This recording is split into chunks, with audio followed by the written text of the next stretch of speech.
रहे किस और किसी और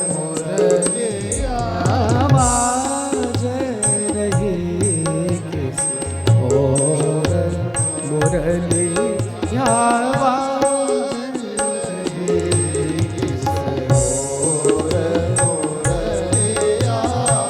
बाज किसी और मुरलिया बाज किसी और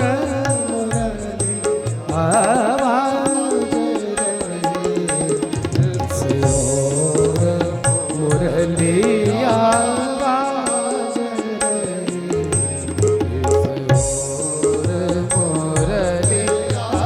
बाज मुरलिया बाज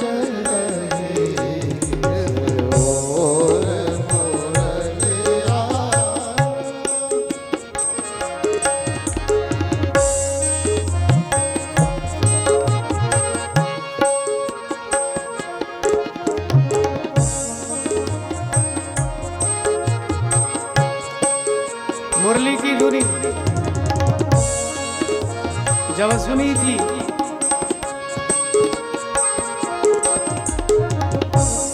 गौओं ने तो घास का निवाला मुख में रह गया, निगलना भूल गई। बछड़े दूध पीना छोड़ देते, गिरिराज द्रवित हो जाते, जमुना पाषाण बन जाती है, मुनियों की समाधि टूट जाती है, यशोदा की मदानी टूट जाती है, सबीज निर्बीज हो जाता है, निर्बीज सबीज हो जाता है, सजीव निर्जीव हो जाता है, निर्जीव सजीव हो जाता है। मुरहर रंधन समय माकुरु मुरली रवं मधुरम। गोपी ने कहा था भोजन जब हम पका रही होती है उस समय तुम मुरली मत बजाया करो। क्यों? नीरस मेधो कृशानुरप्यति कृशतरता। चूल्हे में लगाई हुई समिधा द्रवीभूत हो जाती है, जल टपकाना प्रारंभ कर देती है, हमारी अग्नि बुझ जाती है, भोजन नहीं बन पाता है, भोजन नहीं बन पाता है, सासू माँ से डांट खानी पड़ती है। इसलिए असमय में वेणु मत बजाया कर कन्हैया, क्योंकि तेरी वेणु का यह चमत्कार है। जब तू बजाता है वेणु तो वन के हिरण भाग करके आते हैं और तेरे चारों ओर खड़े हो जाते हैं। धन्यास्म मूढ़मतयो यपि हरिण्येता। धन्य है ये वन के हिरण कन्हैया जब बजाते वेणु तो ये घेर करके खड़े हो जाते कृष्ण को और मुखारविंद का पान करने लग जाते। एक सखी ने कहा कि अरे तू हिरणों की बात कर रही है, कन्हैया जब वेणु का निनाद करते तो वन के मोर पंख फैला करके नृत्य करने लग जाते। एक सखी ने कहा अरे सखी केवल इतना ही नहीं है, कन्हैया जब वेणु का निनाद करते हैं ना तो जमुना के किनारे जो वृक्ष लगे हुए हैं ये भी तो संत है ना पूर्वजन्म के। वृक्षों के मन में ये भाव जगा कि कृष्ण बजा रहे वेणु तो हम भी जाकर के उनकी सेवा करें। लेकिन जाएं कैसे? अब हमारे पैर तो नहीं है कि चल सके, हमारे पंख भी नहीं है जो उड़ सके, हमारे ऊपर जो फूल लगे हुए पुष्प लगे हुए ये अगर प्रभु की सेवा में प्रभु की पूजा में नहीं लगे तो फिर जीवन ही व्यर्थ है। चली थी एक बयार और वृक्षों ने हिला दिया अपने आप को, वो पुष्प झर पड़े हैं जमुना के जल में और यमुना के जल में आ गई बाढ़। वो फूलों को बहा करके ला रही है और यहाँ कन्हैया के वेणु का ये चमत्कार हुआ कि लाखों गौओं के थनों से स्वयं ही दूध की धार बह चली। यहां से आ रही है श्वेत धार, वहां से आ रही है नील धार, दोनों में मानो प्रतिस्पर्धा हो रही है, कौन पहले कृष्ण के चरणों का आलिंगन करेगा। यमुना बहा करके लाई है पुष्पों को और कृष्ण चरणों में अर्पित कर दिए। एक गोपी ने कहा, सखी वृक्षों में छिपे हुए छोटे छोटे पक्षी ये भी पूर्व जन्म के संत होंगे। कन्हैया बजाते वेणु और ये पक्षी कभी चोंच बाहर निकालते, फिर मुखारविंद का पान करते, फिर नेत्र बंद करते, फिर पत्तों में छिप जाते। दूसरी ने कहा, बोले जब बाहर निकालते चोंच और दर्शन करते फिर छिपने की क्या जरूरत है। गोपी ने कहा, तुझे नहीं मालूम, ये पक्षी जानते हैं कि शाम तक तो कन्हैया यहीं रहने वाले, लेकिन संध्या के समय गोदली बेला पे तो चले जाएंगे ना ये, और जब चले जाएंगे तो हम रात्रि कैसे काटेंगे। आज इनका जो मुखारविंद है वेणु से सुसज्जित हो रहा है, ऐसी छवि देखने को थोड़ी ही मिलेगी। तो जो कन्हैया ने छवि दिखाई है उसको हम हृदयंगम करें, भीतर छिपा ले हृदय में। जब ये चले जाएंगे तो वो हृदय वाली झांकी देखेंगे।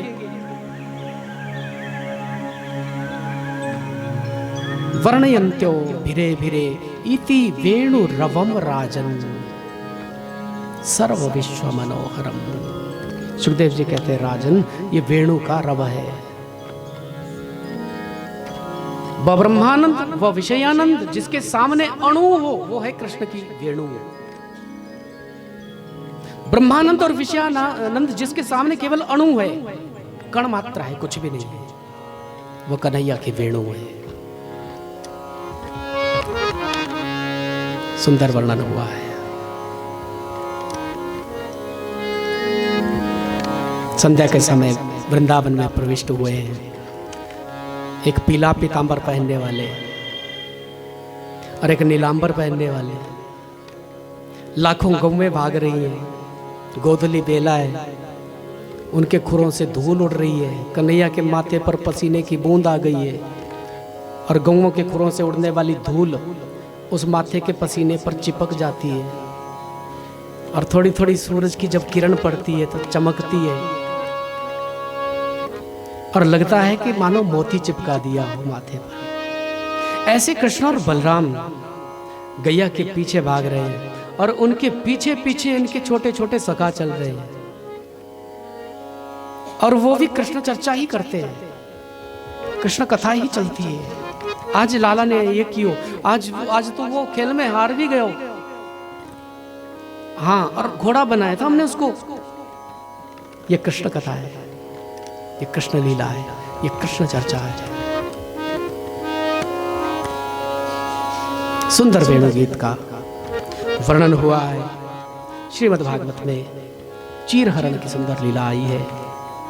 हेमंते प्रथमे मासी नंदव्रज कुमारी कहा चेरुर्हविष्यम भुंजाना कात्यायन अर्चयन व्रतम। कात्यायनी का पूजन गोपियों ने किया है। कात्यायनी महामाये महायोगिन्यधीश्वरी नंद गोप सुतम देवी पतिम में कुरुते नमः। हे कात्यायनी महामाई, नंद गोप के जो सुत हैं वो हमें पति रूप में प्राप्त हो जाए। चीरहरण की सुंदर लीला हुई है और जिनका चीरहरण हुआ है उनको रास में प्रवेश मिला है। जिसका चीरहरण नहीं हुआ उनका रास में प्रवेश नहीं हो सकता है। अज्ञान का पर्दा जिसका हट गया है उसको ही ठाकुर दिखाई दे सकते हैं, उसको ही, उससे ही ठाकुर जी का मिलन हो सकता है। जो भी हम वस्त्र पहनते हैं उसको संस्कृत में वासा कहते हैं। ये वासना का एक पर्दा है और श्री ठाकुर जी के सामने हम एक वस्त्र पहने या 1000 वस्त्र पहने, उनके सामने हम निर्वस्त्र ही तो हैं, क्योंकि श्री ठाकुर जी ही तो इस शरीर को बनाने वाले हैं। फिर चुराया क्यों वस्त्रों को? बोले ये अज्ञानमय चोला था। जब तक उस अज्ञानमय चोले को गोपियों ने धारण किया तब तक वो स्वयं को गोपी मानती थी और श्री कृष्ण है योगेश्वर, ईश्वर, ये योग सिखाते हैं। इनको मालूम है कि गोपी जब तक कृष्ण नहीं बनेगी तब तक रास कैसे होगा। जब तक गोपी स्वयं को शरीर मानेगी तब तक रास कैसे होगा, क्योंकि शरीर का संबंध परमात्मा के साथ नहीं हो सकता। परमात्मा के साथ तो केवल आत्मा का संबंध हो सकता है। सच्चा योग तो शिव और शक्ति का मिलन है। सच्चा योग तो जीव और ब्रह्म का मिलन है। सच्चा योग तो आत्मा और परमात्मा का मिलन है। सच्चा योग गोपी और कृष्ण का मिलन है। देहाध्यास की निवृत्ति हुई थी उन वस्त्रों को पहन करके जब भगवान ने उसको स्पर्श किया था। कृष्णमय हो गई थी गोपियां, और जब कृष्णमय हुई तभी उनका रास में प्रवेश हुआ, अन्यथा न हो पाता। जय श्री कृष्ण बोलो।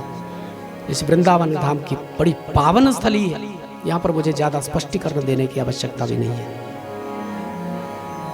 यज्ञ पत्नियों पर कृपा करी है प्रभु ने, कथा आई है सुंदर। और जब वो 7वें वर्ष में प्रवेश कर रहे थे तो फिर गोवर्धन की सुंदर लीला हुई, गोवर्धन धारण की लीला हुई। जय श्री कृष्ण बोलो। 7 वर्ष के कन्हैया ने जब देखा है कि पूजा की तैयारी हो रही है तो मैया से प्रश्न किया था कि किसकी पूजा की तैयारी हो रही। दिवाली के दूसरे दिन मैया ने कही मैं तो बहुत व्यस्त हूँ, मेरे पास ज्यादा समय नहीं है, तेरे बाबा से जाकर के बात कर। आंगन में बैठे हुए थे बाबा, जाकर के उनको पूछा ये किसकी पूजा की तैयारी हो रही है। बाबा ने कही कि बेटा हम हैं ब्रज के गवाले, वर्षा के देवता हैं इंद्र, इंद्रदेव का पूजन करते प्रतिवर्ष। देवराज इंद्र प्रसन्न होते हैं, ब्रजमंडल पर वर्षा करते हैं, तृणाधिक पैदा होता है पर्याप्त मात्रा में, हमारा गोधन पलता है। तो भगवान ने एक बड़ी सुंदर बात कही थी, कर्मणा जायते जंतु कर्मणैव विलीयते, सुखम दुखम भयम क्षेम कर्मणैवाभिपद्यते। बाबा मैंने संतों से सुन रखा है कि कर्म से ही जीव का जन्म होता है, कर्म में ही वह विलीन होता है। सुख दुख भय क्षेम जो भी मिलता है ना जीवन में, वो कर्म से ही मिलता है।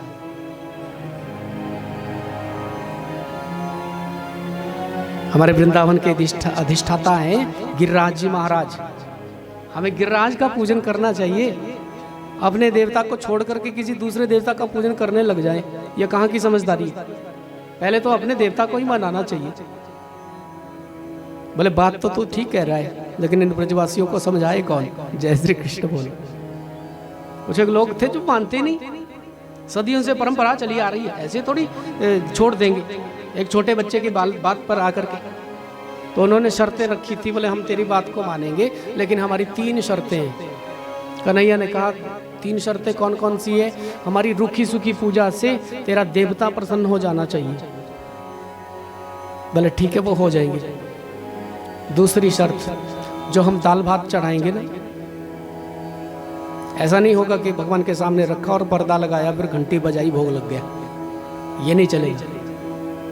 उसको साक्षात आकर के उस भोग को पाना होगा हमारे सामने। कन्हैया ने कहा ये भी हो जाएगा। तीसरी शर्त, तीसरी शर्त ये है कि हम इंद्र की पूजा कर रहे हैं बंद, तेरे कहने पर तेरे देवता की पूजा कर रहे हैं। और इंद्र जब कुपित होगा ब्रजमंडल पर, जब प्रलयंकारी वर्षा करेगा, उस समय तेरे ही देवता को हमें बचाना पड़ेगा।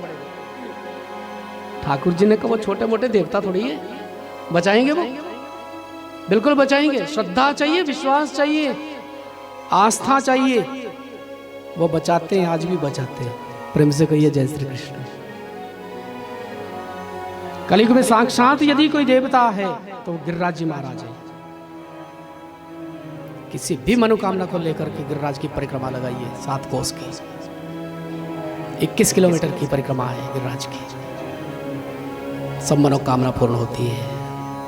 कोई मनोरथ अच्छा नहीं है तो गिरिराज उसको बदल देते हैं। सकल मनोरथ पूर्ण करने वाले गिरिराज है। कन्हैया के कहने पर गिरिराज का पूजन हुआ है।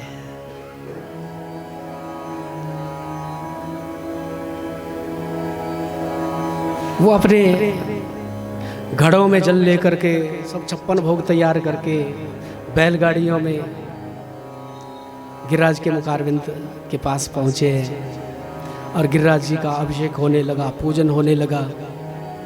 अब सुबह से वो जल चढ़ा रहे थे और 12:30 हो गए। जय श्री कृष्ण बोलो।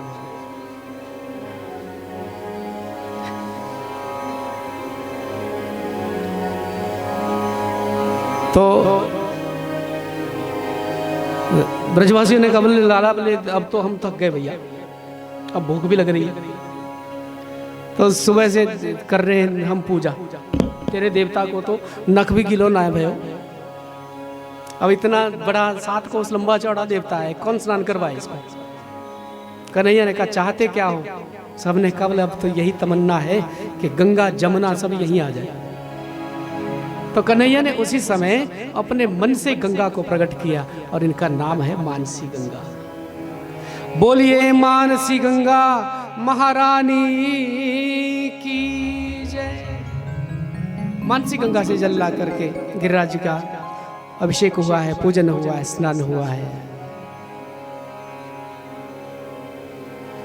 तेरो सब संकट मिट जाए, मिट जाए, तो पूजा करे गोवर्धन की। तेरो सब संकट मिट जाए, तो मिट जाए, तो पूजा कर गोवर्धन की। तो पूजा कर गोवर्धन की परिक्रमा, दे मेरे गिरिवर की। पूजा कर गोवर्धन की परिक्रमा, दे मेरे गिरिवर की। तो हे नंद लाला मिल जाए, वो मिल जाए, तो पूजा कर गोवर्धन की। तो हे नंद लाला मिल जाए, वो मिल जाए, तो पूजा कर गोवर्धन की।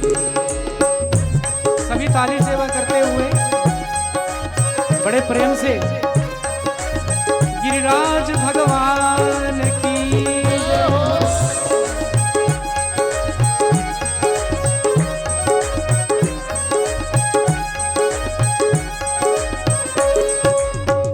सब संकट मिट जाए, वो मिट जाए, तो पूजा कर गोवर्धन।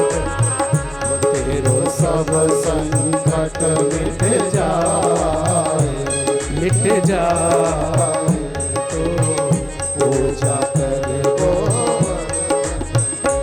सब मिल प्रणाम पहले कीजय, सब मिल प्रणाम पहले कीजय। गिरिराज हृदय में धर लीजिए, गिरिराज हृदय में धर लीजिए।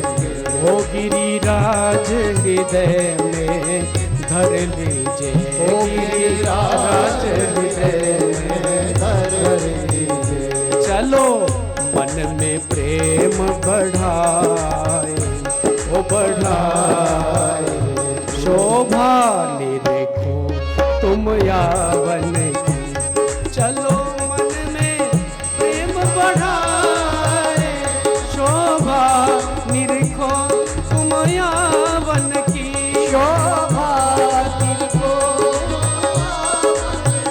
वो तो है नंद लाला मिल जाए, वो मिल जाए, तू पूजा कर गोवर्धन की। तो है नंद लाला मिल जाए, वो मिल जाए, तू पूजा कर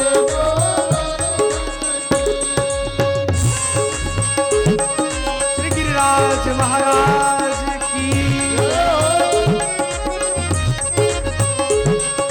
हरि बोलो प्यारे, प्रेम से ताली सेवा करते हुए।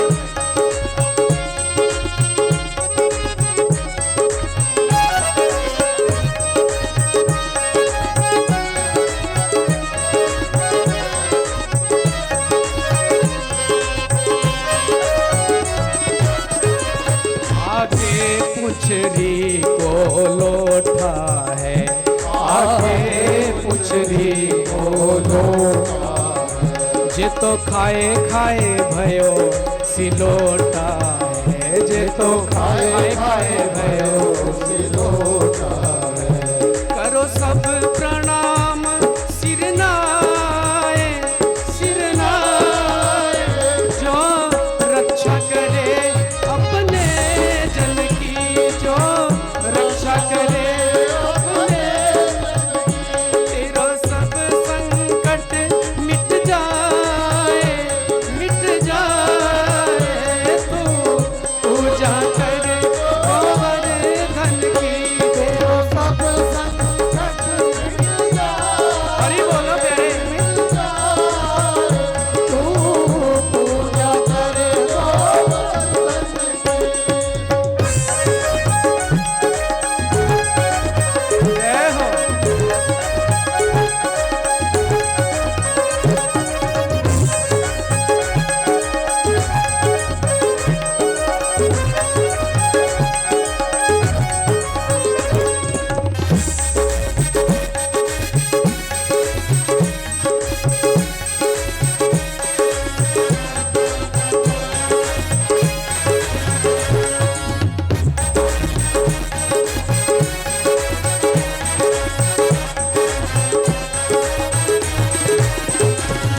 मुखार विंद की है झांकी, ये मुखार विंद की है झांकी। या के मुकुट लकुटी भ्रिकुटी बांकी, या के मुकुट लकुटी भ्रिकुटी बांकी। या पे दूध की धार चढ़ाए, ओ चढ़ाए, इच्छा पूर्ण होवे मन की। या पे दूध की धार चढ़ाए, ओ चढ़ाए, इच्छा ओ तोहे नंद लाला मिल जाए, मिल जाए, तू पूजा कर गोवर्धन की। तोहे नंद लाला मिल जाए, मिल जाए, तू पूजा कर गोवर्धन की। जय हो। श्री गिरिराज महाराज की।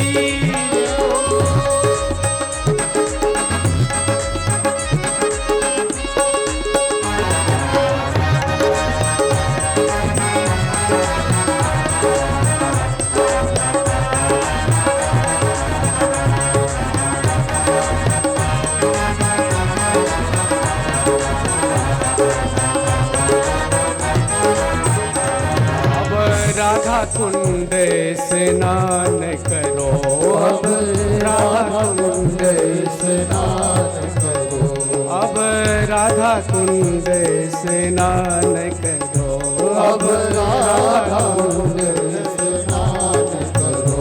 मन श्री राधा जी को ध्यान धरो, मन श्री राधा जी को ध्यान धरो, मन श्री राधा जी को ध्यान धरो, मन श्री राधा जी को ध्यान धरो।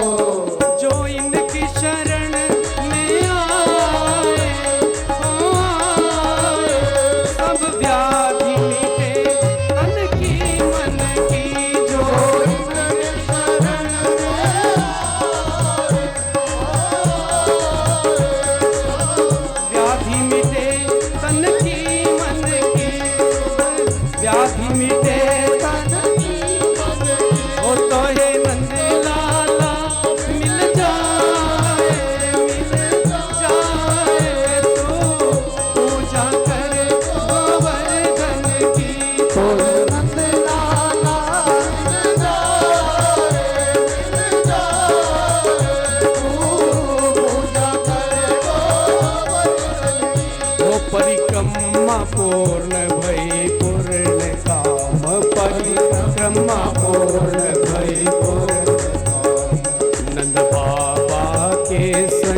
मधुप श्याम नंद बाबा के संग मधुर श्याम कर जोड़ो शीश नवाए आरंभ करो विधि पूजन की कर जोड़ो शीश नवाए आरंभ करो विधि पूजन की कोई नंद लाला मिल जाए तू पूजा कर गोवर्धन की कोई नंद लाला मिल जाए तू पूजा कर गोवर्धन की वो तेरो सब संकट मिट जाए तू पूजा कर गोवर्धन की ओ तेरो सब संकट मिट जाए तू पूजा कर गोवर्धन की ओ तेरो सब संकट मिट जाए तू पूजा कर गोवर्धन की तेरो सब संकट मिट जाए तू पूजा कर गोवर्धन की पूजा कर गोवर्धन की परिक्रमा दे मेरे गिरिवर की तू पूजा कर गोवर्धन की परिक्रमा दे मेरे गिरिवर की तू पूजा कर गोवर्धन की परिक्रमा दे मेरे गिरिवर की तू पूजा कर गोवर्धन की परिक्रमा दे मेरे गिरिवर की ओ तोहे नंद लाला मिल जाए तू पूजा कर गोवर्धन की तोहे नंद लाला मिल जाए पूजा कर गोवर्धन की ओ तोहे नंद लाला मिल जाए तू पूजा कर गोवर्धन की पूजा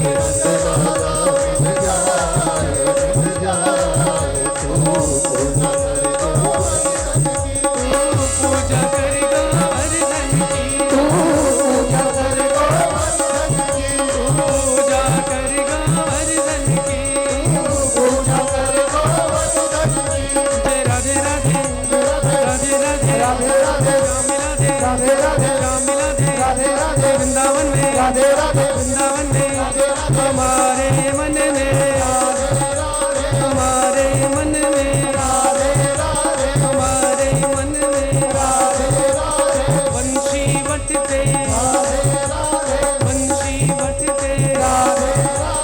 यमुना तट पे यमुना तट पे कुंड कुंड पे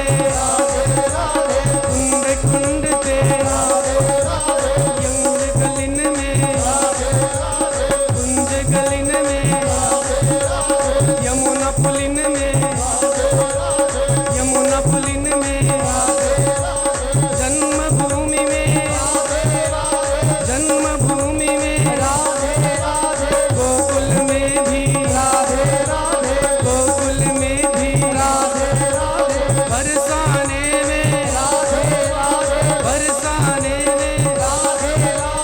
भानु दुलारी हमारी प्यारी कीर्ति कुमारी ये भोली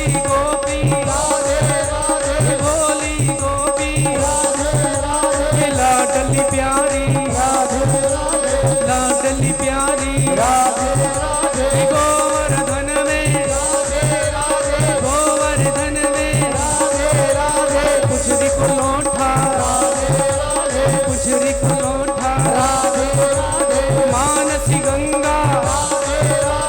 मानसी गंगा ये राधा कुंड पे श्याम कुंड पे परिक्रमा में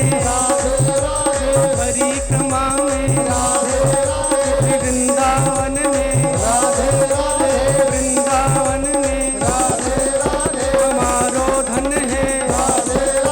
हमारो धन है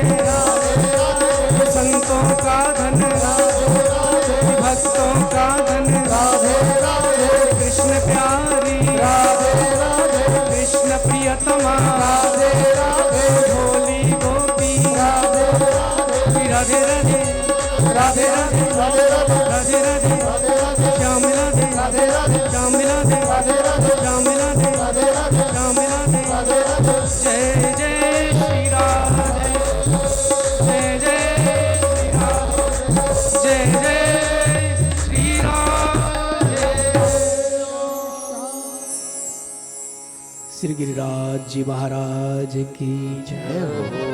गिरिराज का पूजन हुआ है। इंद्र ने कोप किया है। प्रलयंकारी वर्षा ब्रजमंडल पर जब हुई थी तो 7 वर्ष के कन्हैया ने 7 कोस लंबे चौड़े गिरिराज को अपने बाएं हाथ की कनिष्ठिका उंगली के नख पर धारण किए हुए ये गिरधारी हो गए हैं। बोलिए गिरिधर गोपाल की जय। श्री गिरिराज धरण की जय। आज की कथा को विराम है। कल रास पंचाध्यायी और अन्य कथाओं का स्पर्श करते हुए रुक्मिणी मंगल तक कल पहुंचेगी, ये संकल्प है। श्री ठाकुर जी के चरणों में आज की कथा को हम निवेदित करते हैं। श्री कृष्णार्पणमस्तु।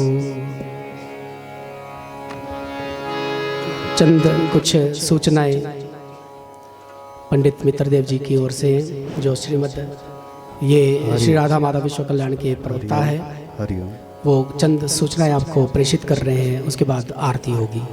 जय श्री कृष्ण। सर्वप्रथम श्री राधा माधव विश्व कल्याण परिवार की सचिव श्रीमती इंद्रावती शर्मा जी, आज उनका जन्म दिवस है। श्री राधा माधव विश्व कल्याण परिवार तथा हमारे साथ आए सभी यात्री, उन सभी की ओर से आपको आपके जन्म दिवस पर हार्दिक शुभकामनाएं। श्री प्रशांत शर्मा जी जो हमारे साथ आए हैं, उनका भी आज जन्म दिवस है। उनको भी हार्दिक हार्दिक शुभकामनाएं। परमात्मा से हम विनती करेंगे आपको स्वस्थ और दीर्घायु, स्वस्थ जीवन और दीर्घायु प्रदान करें। आज के भोजन प्रसाद की व्यवस्था में जिन सज्जनों ने सहयोग दिया है, अपनी सहयोग राशि प्रदान की है, उनमें श्रीमती इंद्रावती शर्मा जी, श्री प्रशांत शर्मा जी तथा श्रीमती पवना शर्मा जी, उनके पूज्य ससुर जी का भी आज जन्म दिवस है। तो इस उपलक्ष्य पर उन्होंने भी आज की भोजन प्रसाद व्यवस्था में अपना अंशदान दिया है। इनके साथ साथ कुछ अन्य सज्जनों ने भी इस पुनीत कार्य में, इस पवित्र कार्य में अपनी पुण्य कमाई का कुछ हिस्सा, कुछ अंश दिया है, जिनमें श्रीमती पविंद्रा जी, मैडम चंद्रा जी हैं और श्री मुरारी लाल जी हैं, लीला देवी जी है, गणेशा देवी जी हैं, तुलसी देवी जी हैं, तुला देवी जी हैं, क्षमा देवी जी हैं, नरेंद्रा देवी जी हैं और इनके अलावा कुछ सज्जनों ने गुप्त दान के रूप में भी अपना अंशदान दिया है। आप सभी का हार्दिक आभार, हार्दिक अभिनंदन। परमात्मा का स्नेह परमात्मा आपके ऊपर बनाए रखें। जय श्री कृष्ण। हमारे यात्रा के कार्यक्रम में जिन पुनीत, जिन पवित्र स्थानों का भ्रमण का हमने उद्देश्य बनाया था, वो लगभग पूर्ण हो चुका है और शेष आज का और कल का ही दिन बचता है। परसों इस यज्ञ की पूर्णाहुति के पश्चात हम वापसी की राह देखेंगे अपने घर की ओर। और आज भोजन प्रसाद ग्रहण करने के पश्चात आप सभी स्वतंत्र हैं। आप अपनी इच्छानुसार, आप अपनी